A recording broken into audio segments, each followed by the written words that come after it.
At USC, about 22% of us are the first in our families to go to college.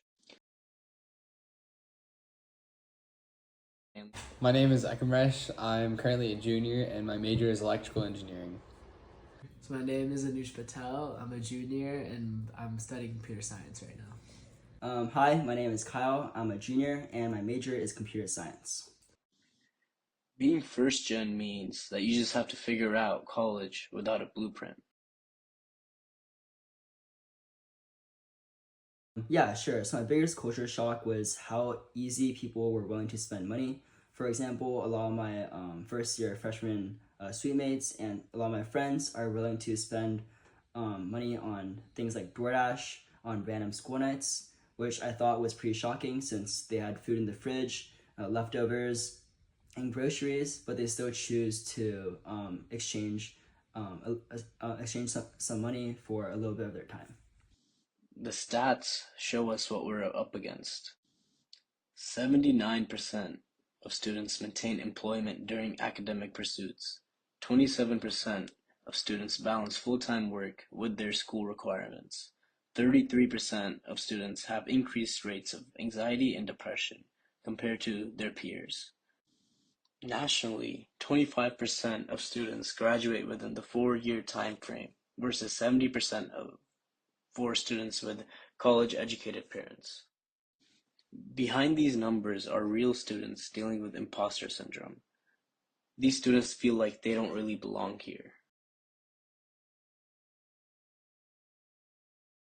Yeah, so kind of as like a first generation student and not coming from like a lot of money, so you go to school like USC or most of these, like a lot of kids here do come from a lot of money, kind of giving a unique perspective, kind of made me really humble to like understand like obviously being able to go to school like this and having it like as a quest for having it all like paid for is also like kind of really like, huge like impact on me. I think sometimes I have faced imposter syndrome for sure, just because like there's so many smart people here. There's so many intelligent people, so many people from different backgrounds that aren't from the same background as me, and that can make things a little bit hard to get adjusted to. But overall, like generally, I feel really good. I feel like I built a place here that I really like. Our families are very proud of us, but there's the gap between their world and our college life. My dad kind of worked in construction and my mom didn't work, kind of focused on like raising me and my siblings. And so like yeah, it's like I didn't really see my dad. He would like come work early or in the morning and come back really late, so I didn't get to spend that much time with my dad. And but my mom was really always there to like take care of my siblings. Many of us choose our majors thinking about stability and having good jobs, the things that our parents worked hard for. So like, whenever I talk to my family, obviously they're very proud that I got into USC. I go here, I'm like doing well in school, but they don't really understand that there's so much like more than just getting good grades. Like I have to like find internships, like network with people, like talk to alumni. There's so many parts of like the outside part of outside just the grades that they don't really understand. It's kind of hard to explain to them, especially coming from a different country. The education system that they grew up in is so much like different. They don't really understand that like there's so much more than just getting good grades. That there's so much like more I have to do, and they don't always understand that. They're always like, "Why are you so busy?" I tell them like there's like more than just like going to class, like doing the homework. I have to do so much more outside of that they don't really fully always get. I think one thing that my parents aren't super aligned upon is that my parents measure success differently. They grew up in China, which is super heavily dependent on like grades and test scores. So when I tell them that I'm working on unpaid research and student organizations, they think that it's kind of a distraction because they think that if something doesn't directly lead to a job, then it's not that important.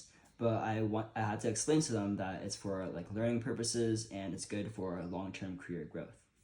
Finding other first gen students makes a huge difference.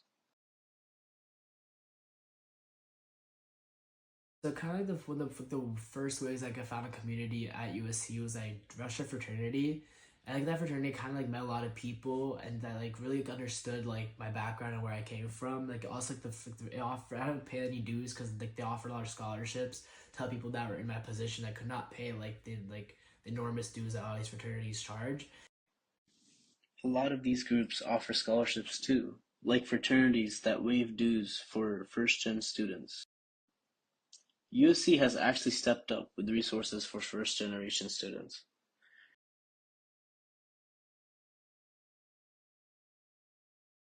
I think the student organizations for first generation students are definitely really helpful and help you like with that initial transition in. And I think overall USC just provides a lot of resources for new students and for students to, find jobs and internships, to, get extra tutoring for classes, and I think the community is really there. So there's a lot of resources.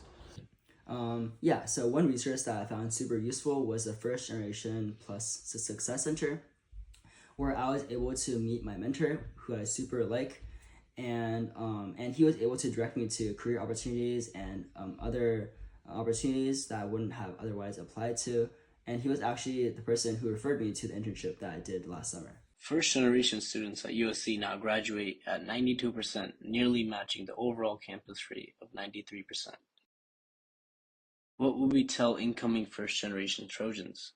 My advice would definitely be just to be yourself and like find your own community, because even if you might originally feel like you're an imposter here, or like people aren't necessarily treating you the same for particular reasons, like you'll definitely find a community here and you will eventually like kind of grow as a person into that. I would say don't be afraid to ask questions. No one is born knowing how college works.